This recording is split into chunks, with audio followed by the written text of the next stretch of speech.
Rome. Rien que le nom, ça évoque la puissance, la grandeur. Mais la question c'est, comment est-on passé d'un simple village de bergers à ça?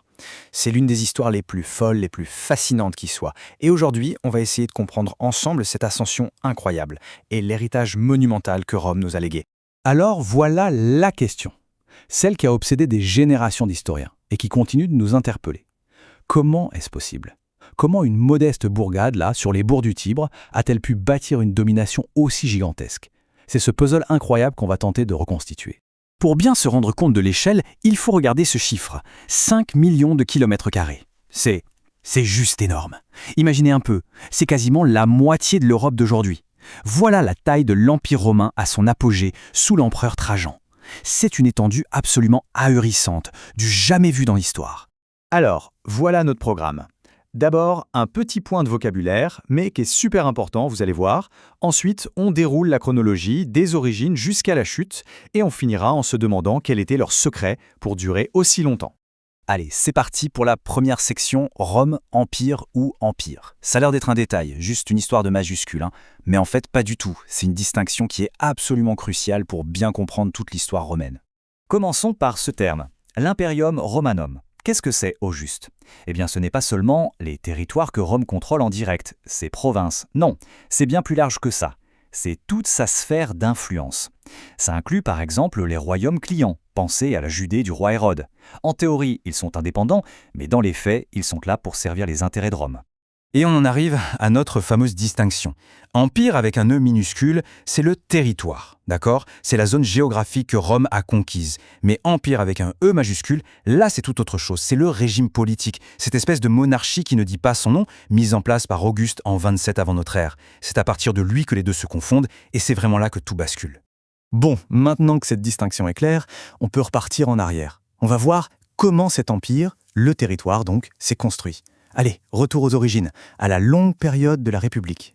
Voilà une petite chronologie pour qu'on s'y retrouve. On commence avec la monarchie, celle de la légende, puis la très très longue période de la République, et enfin l'Empire, qu'on divise souvent en deux, le Haut Empire, puisqu'on appelle le Bas Empire ou l'Antiquité tardive.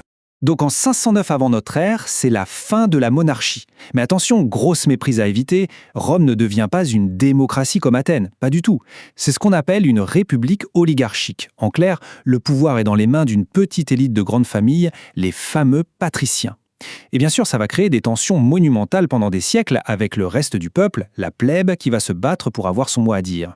Et c'est justement pendant cette période, sous la République, que Rome va commencer son expansion territoriale. Et quelle expansion! Alors ça ne s'est pas fait en un jour, bien sûr. Au début, Rome se bat juste pour survivre contre ses voisins. Puis elle passe à l'offensive et finit par conquérir toute la péninsule italienne. Le vrai tournant, le moment où tout change, c'est 264 avant notre ère, le début des guerres contre sa grande rivale, Carthage.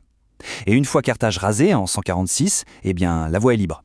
Plus rien ne peut vraiment arrêter Rome en Méditerranée. La domination est tellement complète, tellement absolue, que les Romains vont finir par avoir ce mot incroyable pour la Méditerranée, Mare Nostrum, notre mer. Ça dit tout, non? Quand on en arrive à considérer une mer entière comme son jardin privé, c'est qu'on est vraiment au sommet.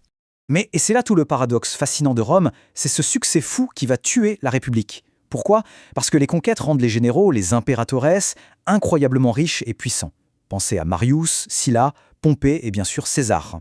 Ces hommes ont des armées qui leur obéissent au doigt et à l'œil bien plus qu'à l'État.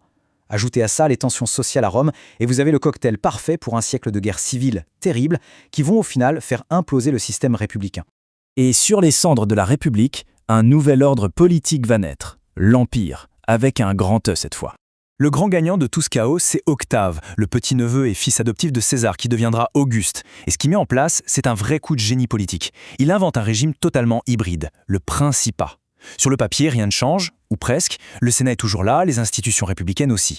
Mais en réalité, Auguste a récupéré tous les pouvoirs. Il se fait appeler Princeps, le premier des citoyens. Une belle façade pour cacher ce qu'il est vraiment, le premier empereur. Cet empire, on le découpe généralement en deux grandes périodes. D'abord, le Haut Empire, ça c'est l'âge d'or, c'est la fameuse Pax Romana, la paix romaine, une longue période de stabilité.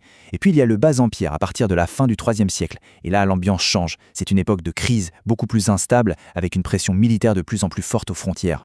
Et on arrive à cette date que tout le monde connaît, 476. C'est la date symbolique qu'on retient pour la fin de l'Empire romain d'Occident. Mais Attention, c'est crucial de comprendre que tout ne s'arrête pas là. L'Empire romain d'Orient, lui, va continuer d'exister pendant près de 1000 ans de plus. Ce qui nous ramène à la question qu'on se posait au tout début.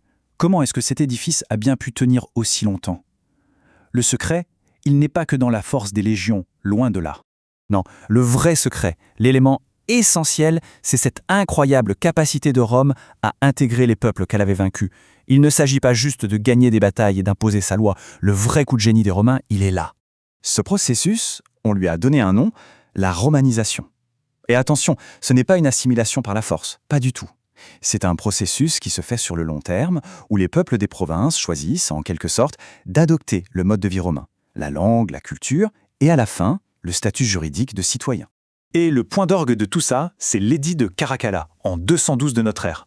C'est un moment absolument fou et souvent un peu sous-estimé. D'un seul coup, si on veut, tous les habitants libres de l'Empire deviennent citoyens romains. Imaginez, un Gaulois, un Syrien, un Égyptien, du jour au lendemain, ils sont tous, sur le papier, des Romains à part entière. Alors pour finir, on peut se poser cette question. Et si finalement la plus grande force de Rome, ce n'était pas ses légions? Si son arme secrète, c'était plutôt sa capacité unique à transformer les vaincus en Romains, à faire en sorte qu'un jour ils se sentent eux-mêmes Romains et participent à la construction de cet empire immense. C'est une idée assez puissante, une leçon sur ce qui fait tenir un empire. Et ça résonne encore beaucoup aujourd'hui.